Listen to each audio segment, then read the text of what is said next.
somebody else, even though it wasn't the best movie, I still see Sean Connery as the lead in League of Extraordinary Gentlemen, because like I don't know who else will play that part, but apparently Let it now. Apparently Brad Pitt is up for the lead in League of Extraordinary Gentlemen reboot. That's right, you heard me right. A reboot, The League of Extraordinary Gentlemen, came out in 2003. Now, everyone knows it was Sean Connery. Maybe you don't know, but it was Sean Connery's last movie. It did so bad. He was actually up for Gandalf in Lord of the Rings. He turned it down to do this movie instead, which was a huge fucking whoops, on his part. I would have loved Sean Connery as Gandalf, but whatever. He did this. He retired afterwards. This movie, they made it for $78 million. It made $179.3 million. That's not even incorporating budgets for it, for a marketing budget for it. So it probably ended up breaking even or losing a little bit. It wasn't the success they were expecting it to be. And Brad Pitt apparently is signed on to take over in the lead part of Alan Quatermain. Now, if this happens, it could be kind of cool, but they might adjust the time frame because this takes place. They've changed it before, the 19th, 20th, 21st century, and then the 30th century, they're saying maybe it could go to. But, they had a bunch of comic books based off this, of course, graphic novels, a spin-off original graphic novels, and a whole trilogy came out with the graphic novels as well. So they've had a lot of this substance they've had for source material. And they thought it would be a huge hit when it came out, and it just didn't do well. And Sean Connery probably signed on for multiple movies because they probably figured it was going to go huge, huge, huge. But it didn't happen. And if you're wondering what it's about, well, it's about a group of superhero people with superhuman abilities. But of course, Sean Connery's part, which could be Brad Pitt's part as Quatermain, was the only person that wasn't. He was kind of the team captain holding it together. And it kind of blended into the monster universe too. But I was excited about it when I went to go see it. I haven't gone back to watch it since the movie came out, so maybe I'd enjoy it more as an adult. I don't know. But Sean's not thinking so.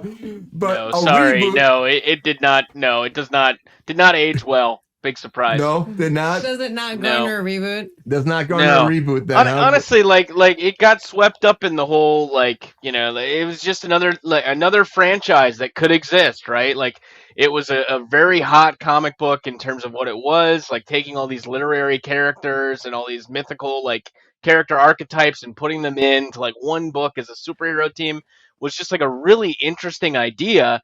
And they just basically threw out all the interesting stuff and said, let's just make them shoot shit in a car, and we'll have it's just a monster movie at the end of the day. It's a really it's just a weird fucking movie that came out at a really weird time, because I don't even think the book was really finished at the time the movie came out. This is speaking a lot because of the creator of it, that Alan Moore is very against the Hollywood superhero, kind of thing, and taking comic books and perverting them in this way, which is exactly what happened with League of Extraordinary Gentlemen. So, I'm cautiously optimistic. I hope to see them do right by the source material. It's definitely a more of an intelligent kind of piece than what we got, which was just a weird friggin' action movie. And yeah, I don't know. If Brad Pitt's gonna do something, I mean, he must see the potential there. Yeah, I was gonna say, do you think Brad Pitt could make this a successful franchise? It's his first superhero thing. I mean, that'd be great. He was the Vanisher in Deadpool 2. He was Vanisher. Yeah. But, also Brad Pitt's doing some weird shit nowadays. He did an episode of Dave on FX. If anyone watches Dave. Really? Oh yeah, he showed up. He played himself. He showed up and he got held hostage with Dave. It was a great episode. But yeah, I don't know what the hell Brad Pitt's doing or what he's smoking now. He's having fun. He's having fun. He's enjoying it, and that's fine. His stand-in/double did an episode of Bupkis, which was fucking amazing. Rob, shout out to Rob, amazing dude. Get a Rob. It was hilarious. I didn't watch the show, but I did watch that scene because he's very good friends with my boss, and I've met him. I spent Christmas Eve with him last year at my boss's house because they're friends. And Goldie was like, "Do you want to come see fucking Rob do the thing?" And I died. It was so good.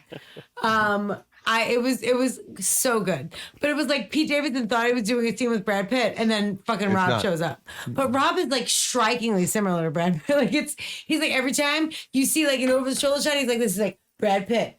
And then he's like, whatever his character name was in Bubba, because I can't remember it, but he like turned this way and he'd be like, whatever, fucking Rob Thomas. And then he goes and he's like, Brad Pitt, Rob Thomas. Like it was hilarious. It was so fucking funny. So I feel like he also does like a lot of producing. Like, so he is like spread very thin. He does like a lot of fucking things. I also feel like he's like a really fucking funny, cool dude. And he's like open to shit, which is like something that like people on his level of stardom are not usually a part of. Yeah. So I'm super, I feel that. I'm super here for anything that he does. Like he did a weird, like small cameo part in that Sandra Bullock and Channing Tatum. Yeah. He was the best part of that fucking movie. What was it called? The Land of the Blind Lost. Side. No. No, fuck you, dude. Blind Side. Blind Side, sorry. So No. rude. So rude. No, it was like the Land. Was it the Land of the Lost? No, that's the Will Ferrell movie. I love that movie. Recently too, and I can't remember the name of it. Whatever it is, like she's wearing like a chartreuse, like fucking pink situation, like the whole time. It's her and Channing Tatum.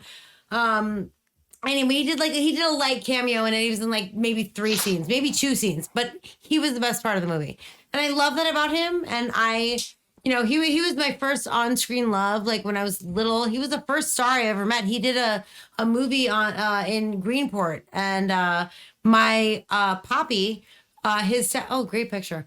My poppy there he was, is, the Vanisher. There you go.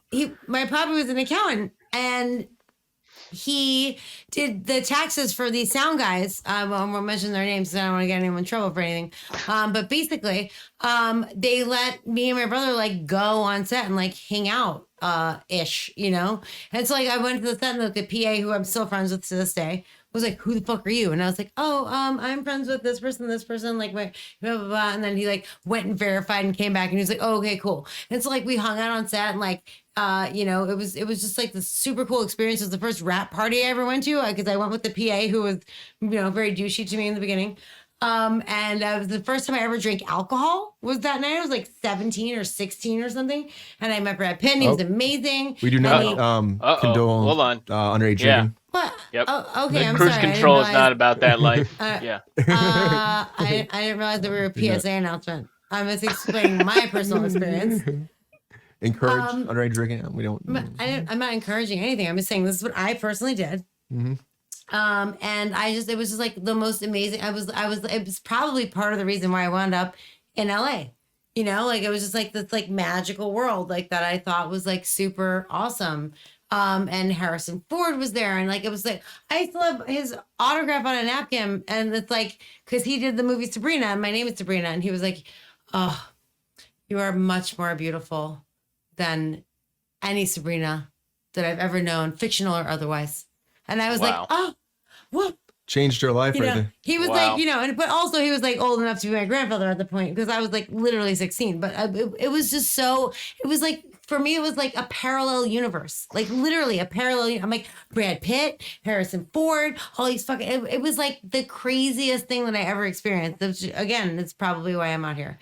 So I don't know. I feel like he is just a fucking super cool dude. So you think he'd be a great Quartermain in the I League don't of care about Extraordinary that Gentlemen. stupid movie. That movie sucks, and I don't care. But I'm here for him and what he does. That's my point. My point is I'm here for what he does, and if he chooses to do that, I support him in that, and I will go see it.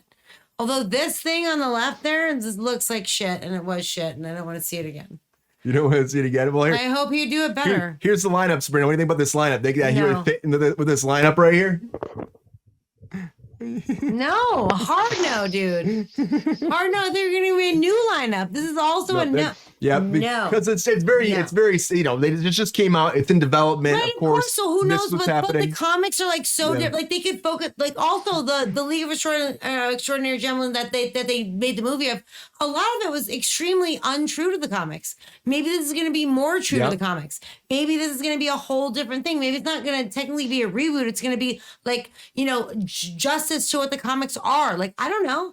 And I'm not going to judge it. Like, we're in the middle of a strike. This shit's not going to happen for a while anyway.